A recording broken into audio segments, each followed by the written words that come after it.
Robert Nozick is known for what is called entitlement theory of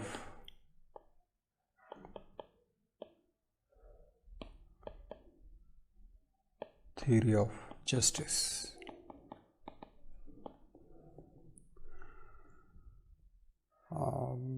Because it argues that man is entitled to what he earned. He is entitled to what he earned. It can be land or salary or any kind of investment income, whatever. He is entitled to keep it.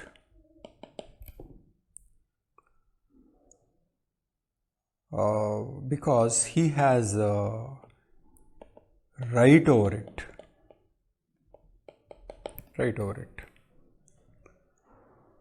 And others do not have that right. Others do not have right to his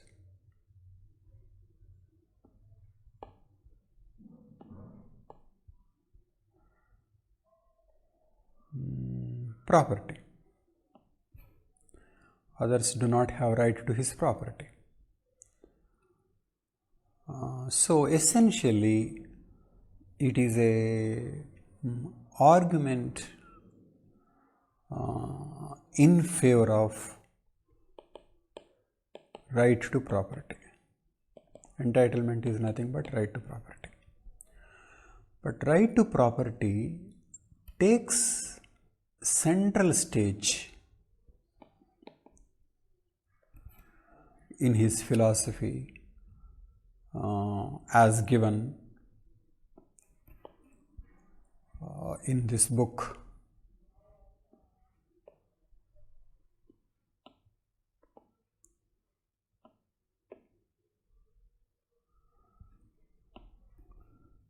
Anarchy, State and Utopia.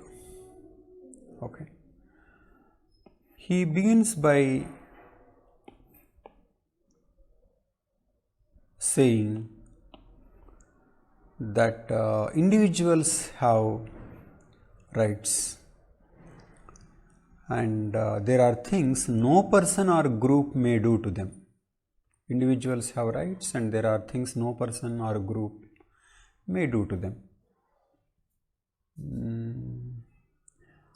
But Nozick's focus is on right to property,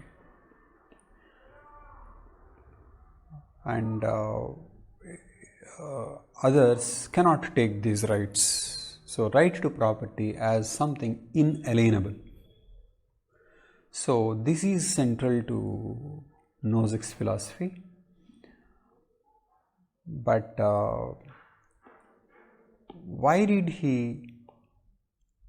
how did he argue and why did he take it as his central philosophy?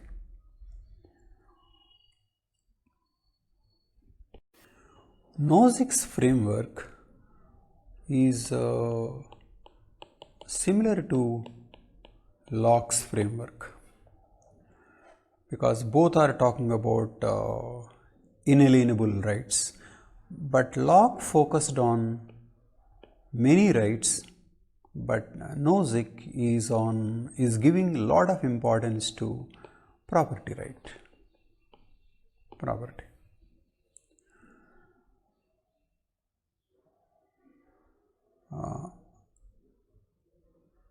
How did Nozick defend the right to property? Did he follow Locke's method or did he do something else? Nozick did something different. How did Locke argue right to property? Locke's argument is like this. First, there was only common property. First, there was common property, and out of this common property, man can take part of it and work on it. Working on it means he is applying his labor on this common property. And when on something on common, when labor is applied, then the output becomes property of the person who applied his labor on the common property. So, what is common plus labor makes it a private property. And how did it become his property? Because it is his labor. And so, to Locke,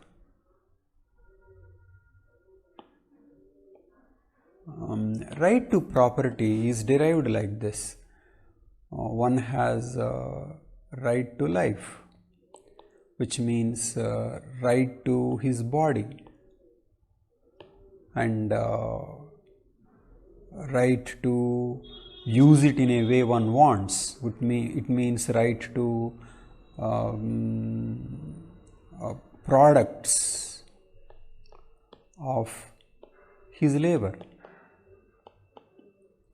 And product of his labor is nothing but property. Okay. So, Locke derived it from right to life, the right to property. But only one concern about Locke is that Locke showed is that for a man to claim something as his property, there should be something enough and good for others to work on. So he can take this, but there is enough and good. So there is something sufficient for others. And also, what he makes as his property, he doesn't have the right to spoil it or waste it. So these are the conditions. And how did Nozick this? Okay.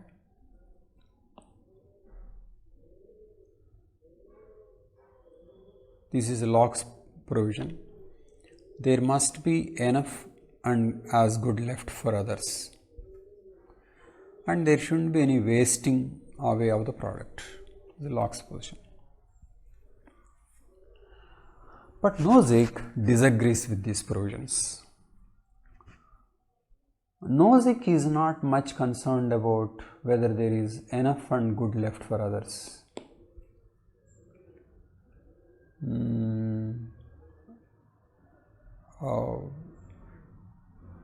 Nozick takes the position that when one is taking up to work on something, there may not be enough and as good left for others, but as long as others have found the situation an improvement over the previous, then this appropriation is just. So, as long as everybody is better off after appropriation, that appropriation is just. So, what does it mean? It means that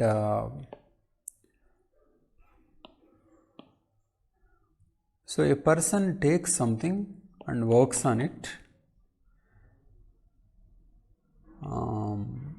and when others come, they find the situation better. Not that, so for example, A worked on this, B and C come later. So B and C find that there is not enough and good of what is common. But according to Nozick, A can think as long as he improved the situation and made things better, B and C should not have any complaints about what A did. So as long as A took something and worked on it and created a better situation for others, then Nozick would say it is a just acquisition.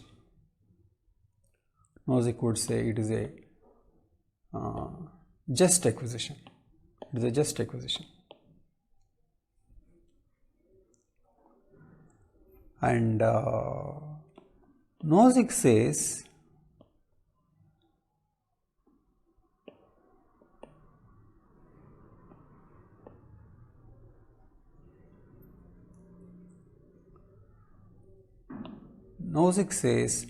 how can so he says that as long as everyone is better off, then the appropriation is just. And Nozick also believes that if people are following capitalism, it means that capitalism makes everybody better off. And so if one is following the rules of capitalism, then he is making the situation better, and so his acquisition is just. So that is Nozick's argument. And Nozick is not worried about spoilage condition also, but insists that a person cannot acquire a monopoly over certain goods like water supply. So some broad condition is kept as a restraint for a just condition. So essentially a just acquisition is an acquisition where capitalism is followed, no force is used, and people, whatever he got from consent or using the nature, applying his labor on it without forcing or appropriating somebody else's property or forcing any work on others. So that is just acquisition.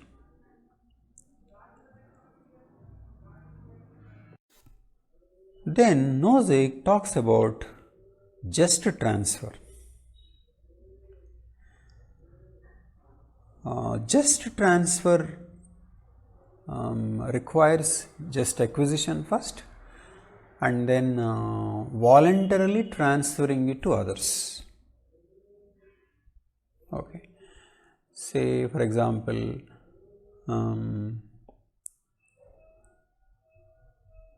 Amazon company.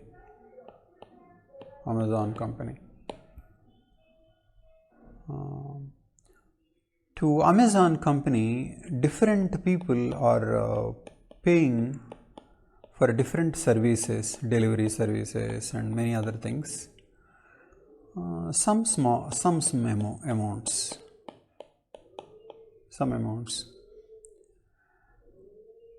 which will make Amazon very rich.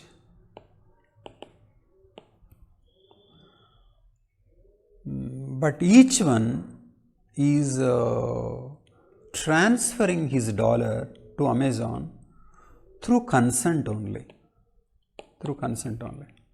and Amazon taking through consent.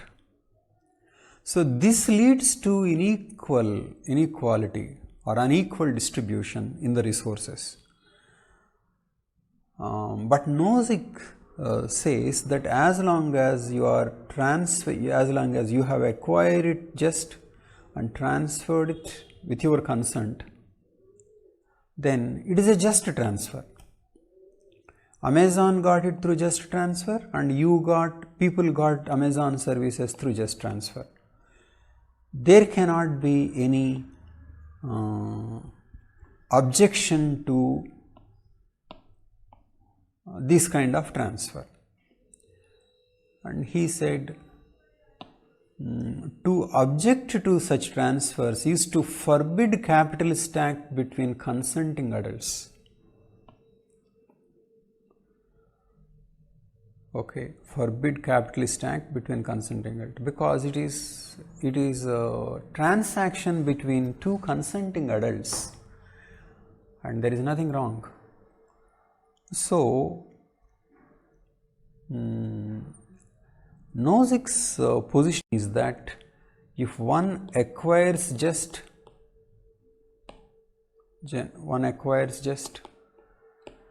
and one transfers just, or gets from or transferred just, then distribution is just.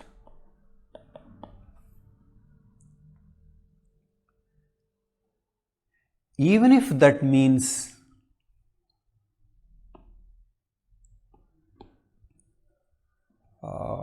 extreme inequalities, even if it means huge inequalities, okay, rich man and poor people. So, just acquisition, just transfer would lead to whatever they lead to is just.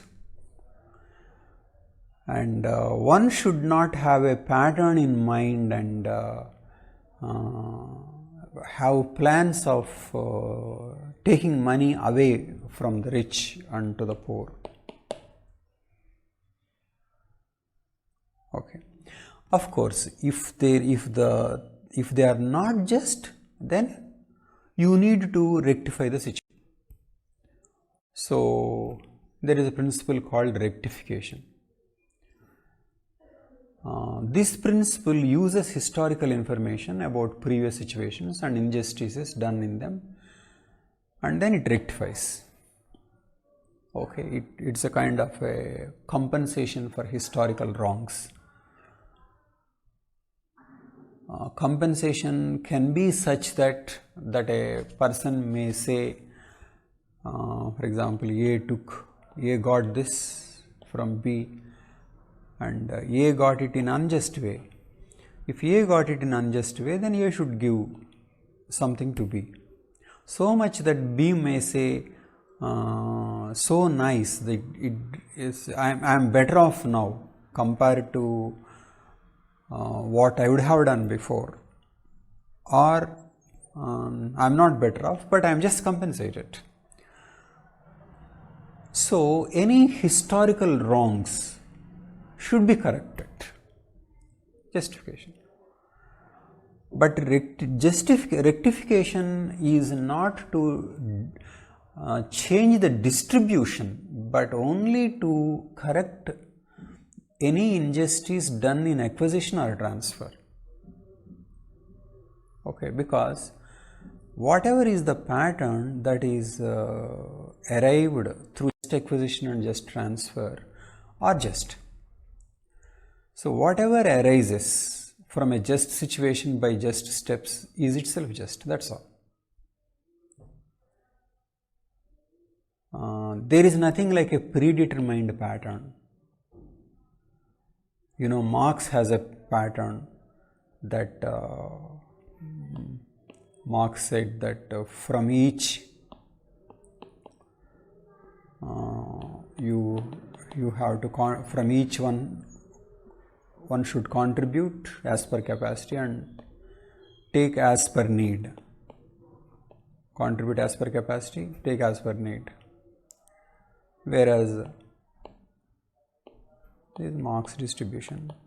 Whereas Rawls has a pattern of maximizing minimum. So Rawls has a pattern, Marx has a pattern, and some may want egalitarian. Egalitarian is a pattern. But Nozick says these patterns are wrong because these patterns are predetermined ideas of what is just, and that calls for state to transfer to arrive at this pattern, whereas Nozick is against that state intervention. Nozick says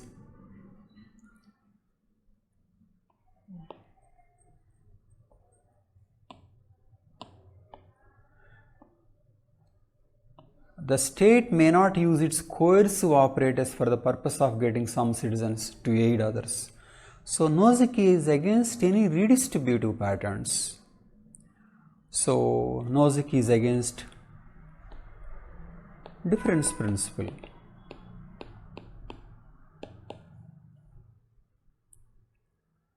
Because difference principle means that you are taking away the property of the people who have earned justly. How can poor people have claim to rich people's property if the rich people have made it rich through just means? That is what Nozick asks. So he opposes difference principle. And he also says application of difference principle calls for a state, and the state uses its coercive apparatus, and Nozick wants minimal state which takes care of only security functions, and also takes care that contracts are followed. So state is to enable capitalism to flourish. That's all. State doesn't have any other function. So Nozick says his principle is about from each as they choose to each as they are chosen. So from each as they choose, and then somebody is becoming rich here, to each as they are chosen.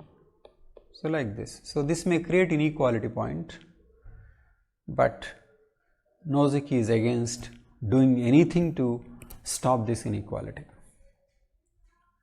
Okay.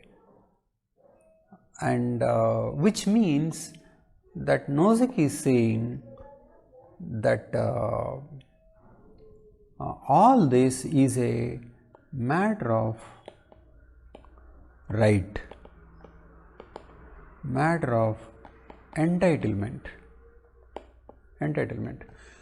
So if people have earned money through just means, they are entitled to hold that, and that entitlement is justice.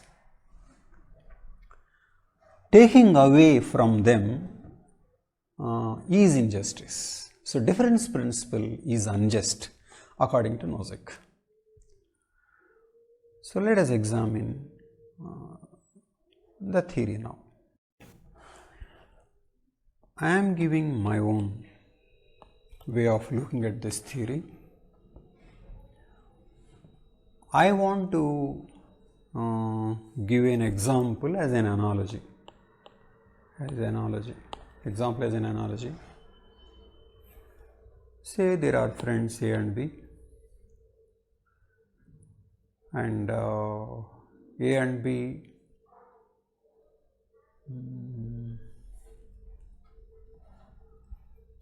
are good at driving. They have same qualification also. Okay. Both of them sit for a test for selection of train drivers, both sit for certain driving tests and then interview,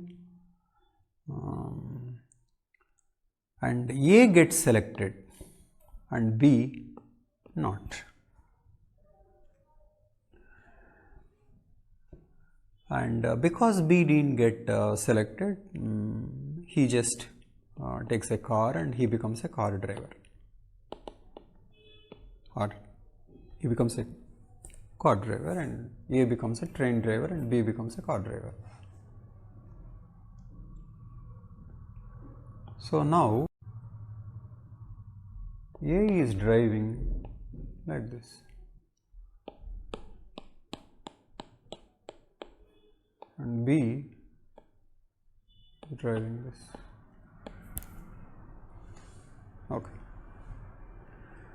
Of course, A and B sat for similar examinations, went through similar process, and A had some advantage over B, because of which he is able to drive this big train and B only car. But now A says, look, I am able to drive this much, so many people, I am able to carry thousands of people over thousands of kilometers, so huge, whereas B is carrying only few and a few kilometers. So passenger kilometers will be only this much, and whereas A passenger kilometers will be so big.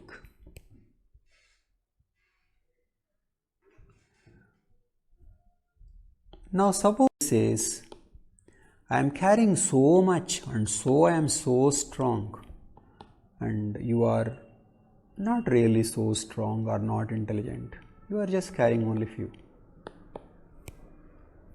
Does it make any sense? It doesn't make any sense. Why? It is not that A is stronger than B physically, or A is stronger than B mentally so many times, or A is more skilled so many times. It is just that there are some marginal differences between A and B, and A is better than B, no doubt. Okay. But A is driving a train and B is driving a car, because of which what B succeeds is much less, B's output is much less compared to A's output. So what did A do to get to able to carry this much? Compared to B, only little, but this little is operating on the train, because of which huge output.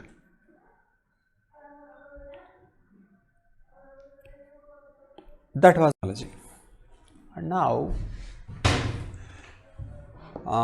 for A to think that it is his skill that is leading to this much,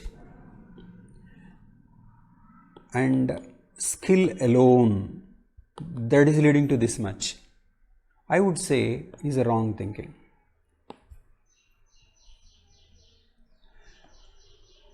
Because he has a minor difference over B, but then he has a train, because of which he is able to do so much. And he did not create the train. B did not create car and A did not create a train. It is just that A is slightly better, and so he was able to pull so many passengers. So I would say man's relationship with money also same. It passes through society.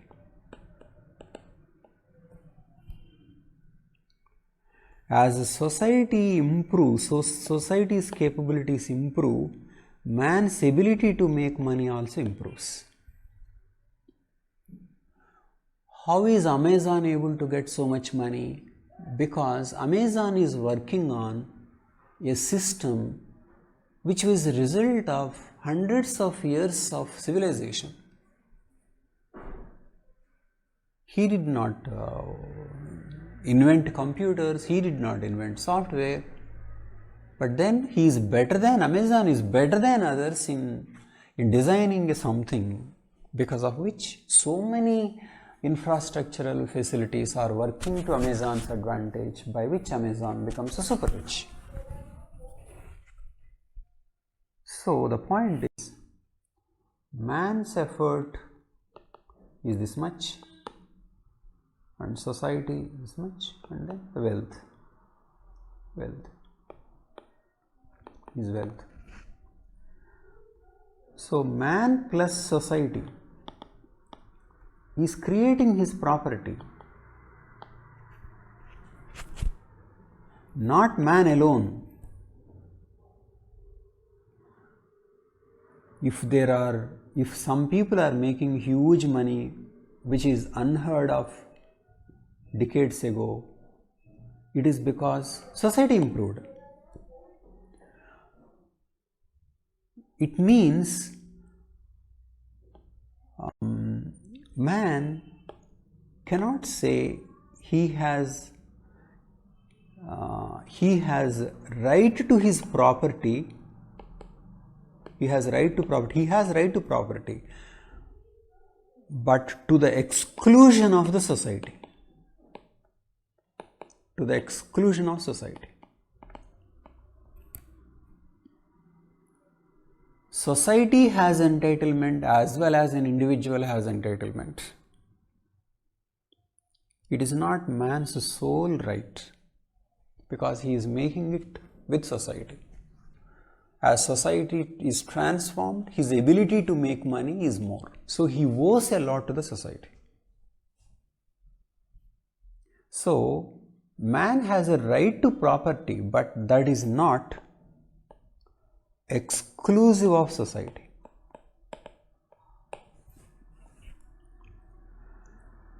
So for example, if A and B work together and earn something, definitely it is a property of both A and B.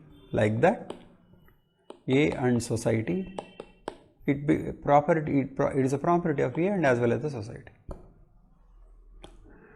So if one understands that my property is a product of my labor as well as the society, my labor as well as society's labor, then society has the right to or entitled to its own share.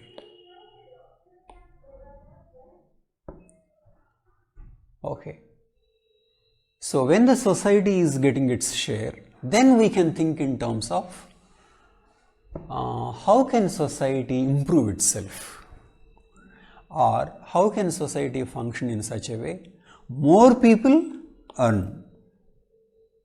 So it means we have the right to think in terms of redistribution, because in the first place society has the right to property. So the idea that just acquisition means that sole property is entirely his is wrong. So when the just acquisition is wrong, then just transfer is also wrong, and so distribution needs to be corrected.